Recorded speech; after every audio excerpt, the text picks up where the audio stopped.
Hey Food Like YouTube, welcome back to another episode of Dead Man's Chest.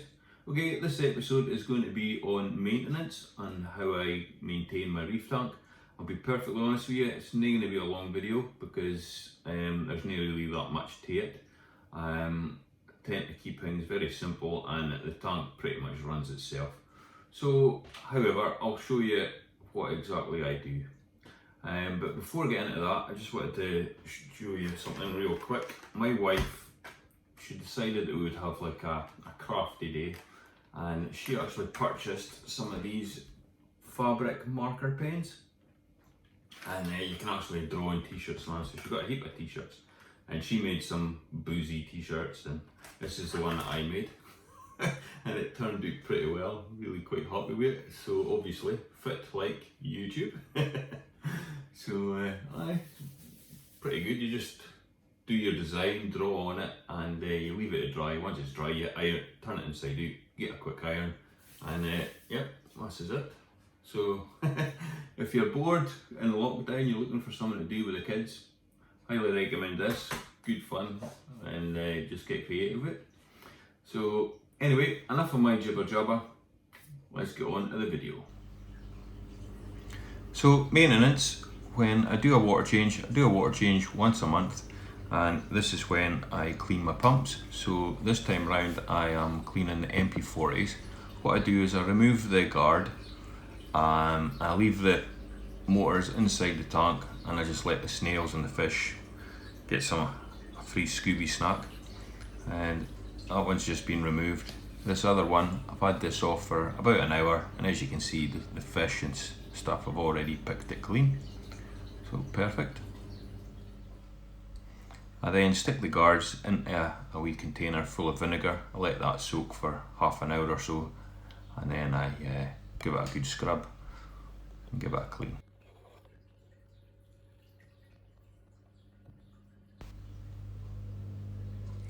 Okay, pump's done, so next thing to do is the glass. The glass gets cleaned roughly 2-3 times a week. Just depends on how bad it is, but I'm doing a water change today, so I just give this a quick going over with the flipper magnet. Right, glass is clean on the inside. On the outside I just use these Windoline wipes. I've been using these since I started reefing, so I don't know how long it is now, 7-8 years, whatever. I've never had any issues. So yeah, this is what I use to clean the outside. Once I've gave this a clean with the wipe, I usually go over it with a paper towel.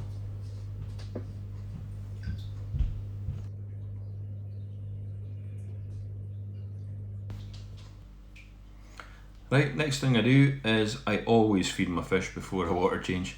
I've always done it, and I'll always continue to do so. So I throw in a heap of food so they can get all nice fat bellies and be happy, and hopefully it'll be less stressful in the water change. Although when I do a water change, it's so quick that it doesn't really bother them at all, really. And I only change out 60 litres a month, so it's not too bad. But all the pumps are switched off at the moment. It's just the return and the UV that's on the go, and I'll switch these off shortly once I've given the fish a chance to eat all the food. Right, just getting my bucket, which holds 30 litres, and I've got my Python siphon hose and a bucket. I've already replaced the filter sock as I was under the cabinet a wee minute ago switching off the Jabo pump. So the next thing I do before I actually start my water change is I give the sand bed a good stir up. Now I do this for a few reasons, and the main reason is my pink spot goby Jaws. He doesn't even touch the sand, which is the whole purpose of buying him, but hey ho, we'll let him off with it. So I just do this once a month every time I'm doing a water change, give everyone a good stir about.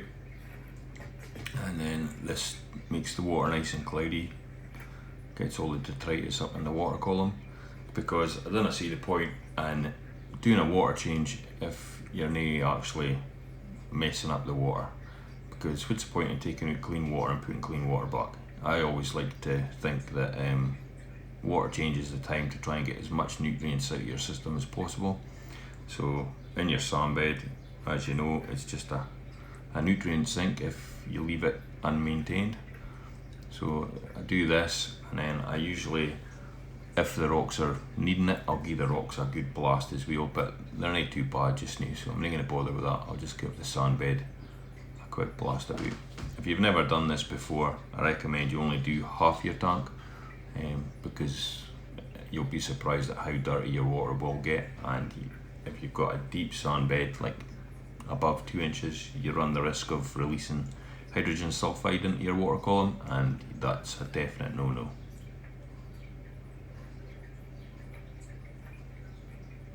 So I'll just get this last few bitties here,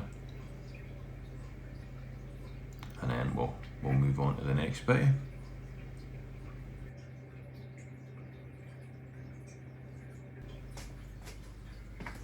Okay, so it's time to actually do the water change. So I just stick my python in here,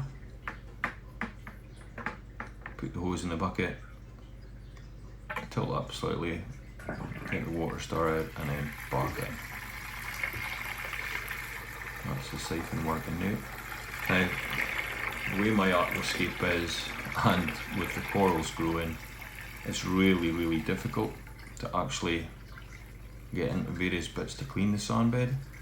So I usually just go around and do the bits that I can access. The areas under the island, I usually just get my turkey baster and I'll give a really good blast. I don't do that every water change, maybe every second water change. So this one I'm not going to do it, but I'll maybe do it on the next one.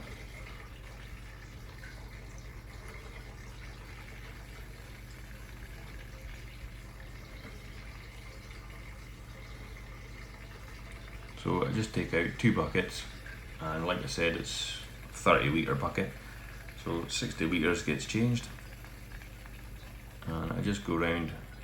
It's getting trickier and trickier as the corals are growing, because the amount of times that you end up banging them and frogging them, and I really don't want to do that. So it's just trying to move some of the corals to get in a boot. My leather coral's getting massive. Wish I had more room for him, like.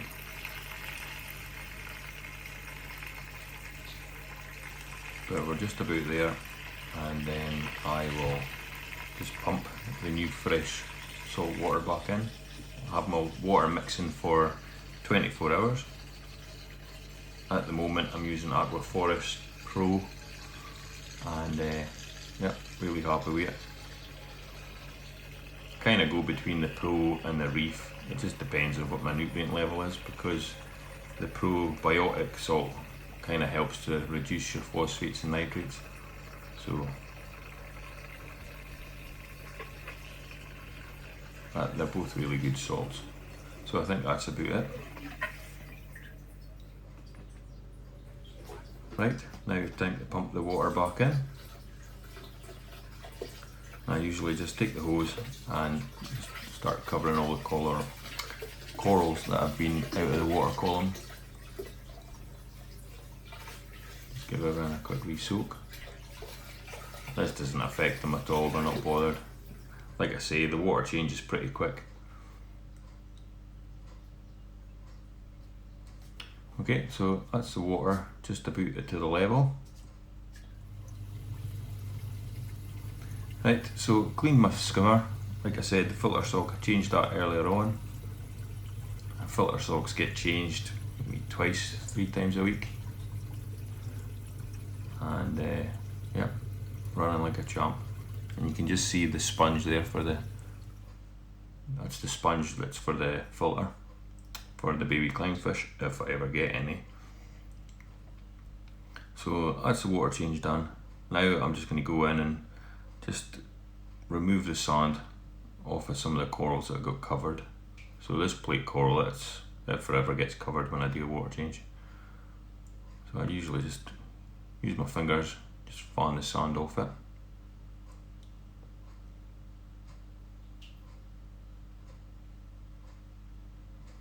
get most of it off because the coral actually removes the rest of it itself.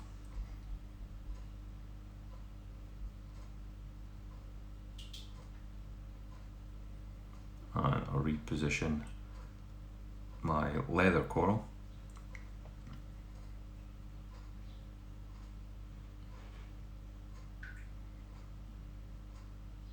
And this wee frog, found this in the sandbed when I was cleaning it. So I'll stick that up there anew. No idea what it is, but it's well browned out with being stuck down there. But we'll find out what it is, hopefully, if it colours up. Right, just grab my leather. Wish I had more room for this because I really love this leather, it's really cool.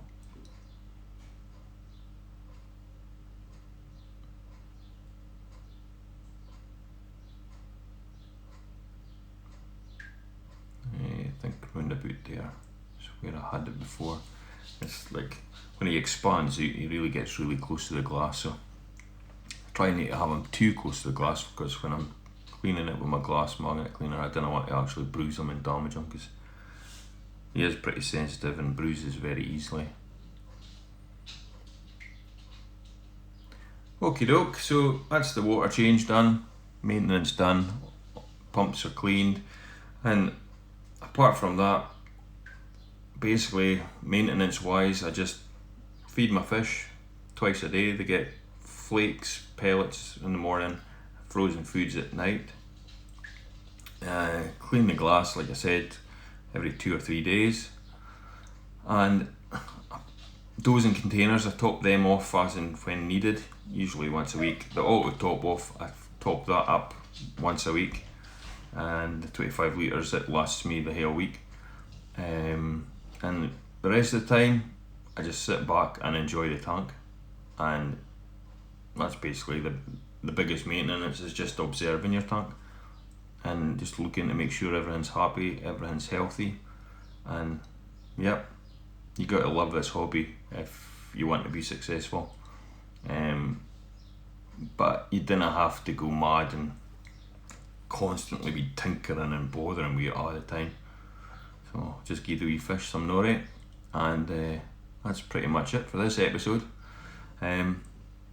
Sorry there's no more to it, but like I said, maintenance wise it's dead simple. I don't go crazy with it. So yeah, hope you enjoyed it. Thanks for watching, and until the next one, bye bye.